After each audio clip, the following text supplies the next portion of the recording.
On the news tonight, suspended Minister of Humanitarian Affairs and Poverty Alleviation, Betta Edu, reports to EFCC.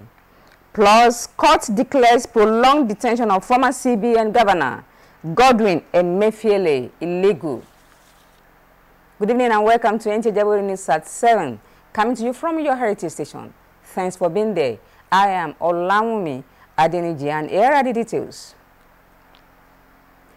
To many people in Nigeria, Commonwealth observed as being in usage for everyday conversations have come to include equity, fairness, and justice, words which ordinarily imply rights dealings, good faith, and ethical uprightness, taking a cue from the public's yearning. President Bola Tinubu in his New Year broadcast promises a fair deal for all Nigerians, irrespective of class or creed. Olabode Arewa reports that public support could help the president achieve these goals. The suspended Minister of Humanitarian Affairs and Poverty Alleviation, Betta Edu, has reported at the headquarters of the Economic and Financial Crimes Commission, EFCC, in Abuja for questioning. A source as the commission discloses that the suspended minister arrived at about 11 a.m. Tuesday, following the presidential directives that a full investigation should be conducted over the minister's alleged involvement in the diversion of funds to the tune of more than 500 million naira. The minister was suspended following the hearings that followed the alleged fraud. And in the meantime, the High Court of the Federal Capital Territory has declared the prolonged detention of the former governor of the Central Bank of Nigeria, CBN, Godwin Emefiele, as illegal. The presiding judge, Justice Olukayode Adeniyi, gave the verdict while ruling on the fundamental rights matter instituted at the instance of Godwin Emefiele. Chukwunoso Nwabueze reports that the court equally awarded the sum of 100 million naira as damages in favor of the applicant against the respondents.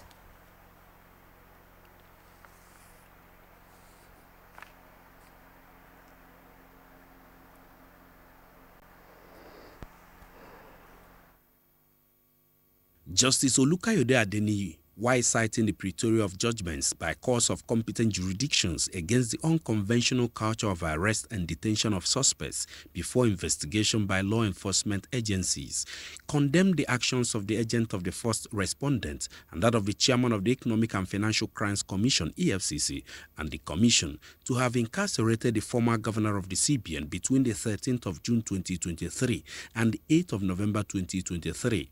When he was released on bail on the order of the court without arraignment. The court held that the prolonged detention constituted a flagrant violation of Africa's fundamental rights to personal liberty, preserved by the provisions of Section 35 of the 1999 Constitution, as well as Article 6 of the African Charter on Human and People's Acts, Ratification and Enforcement Act.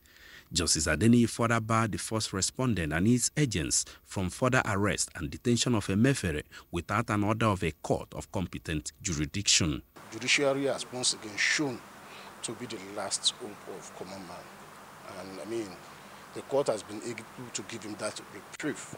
Efforts to speak with the counsel to the respondents were unsuccessful. Chukwunoso Nwabueze, NTA News. Meanwhile, the Economic and Financial Crimes Commission, EFCC, has expressed dissatisfaction with a judgment of the Federal Capital Territory FCT High Court, awarding 100 million damages against it in favor of the former governor of the Central Bank of Nigeria, CBN, Godwin Emefiele. Justice O.A. Adeniyi on Monday, January 8, 2024, fined the commission after he wrote that the commission's detention of Emefiele in the course of his investigation was a violation of his right to liberty. In a statement by the EFCC, Head Media and Publicity states that the decision failed to take cognizance of the fact that the former CBN boss was held with a valid order of court. Consequently, the commission will approach the Court of Appeal to set it aside. You are still watching NTA Ijebu News at 7. There will be more reports after this break. Don't you go away. NTA Ijebu NTA salute. NTA na Ijebu ogbonge thing. NTA na baba. NTA Ijebu, your heritage station. You are welcome back. The news continues. Christians have been advised to move closer to God and serve Him diligently in the year 2024 in order to enjoy more of His promises. Bishop, Church of Nigeria, Anglican Communion, Ijebu Diocese, Most Reverend Peter Olurotimi Oludipe gave the advice at the annual Adora Odun by late Michael Shibomi Balogun's family. Anthony Gandonu witnessed the prayer session held at Tunwashe Court, Ijebu. I'm facing this report.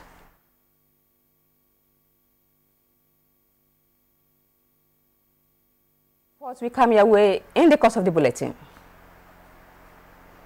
Over 5,000 applicants have turned up for the ongoing physical and credential screening for the police constable roles at the Oyo State Command Police Headquarters, Eleyele, Ibadan.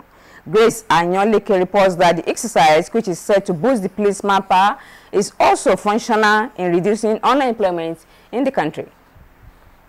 The recruitment exercise will ensure that the Nigeria Police Force has the necessary manpower to fulfill its mandate of maintaining law and order, as well as protecting the lives and property of Nigerians. We expect that from this exercise, in line with the policies of the 22nd Inspector General of Police, IGP Olukayode Adeolu Egbetukun, will be selecting men and women that will be professionally competent, service-driven and passionate about changing the face of the force. The physical and credential screening exercise for general duties and specialist cadres of the constable level is free for all successful applicants who intend to serve the country in this capacity. The screening, which ensures that candidates are fit and healthy with the necessary qualifications, is so designed to fit into the reform agenda of the Nigeria Police. In Ibadan, Grace Anyolike, NTA News. Minister of Foreign Affairs Yusuf Tuga has assured intending pilgrims of improved services in this year's Hajj arrangements. The Foreign Affairs Minister stated this as Nigeria and Saudi Arabia ratified the agreement for the 2024 Hajj operations in Jeddah, Saudi Arabia. Christians have been advised to move closer to God and serve Him diligently in the year 2024 in order to enjoy more of His promises. Bishop, Church of Nigeria, Anglican Communion, Ijebu Diocese, Most Reverend Peter Olurotimi Oludipe gave this advice at the annual Adora Odun by late Michael Shibomi Balogun's family. Anthony Gandonu is putting up that story, and it will come your way in our subsequent bulletin. And that concludes the news for today. The Yoruba version of the news we brought to you by Idowu Ogunbajo. After this break, do have a good night rest.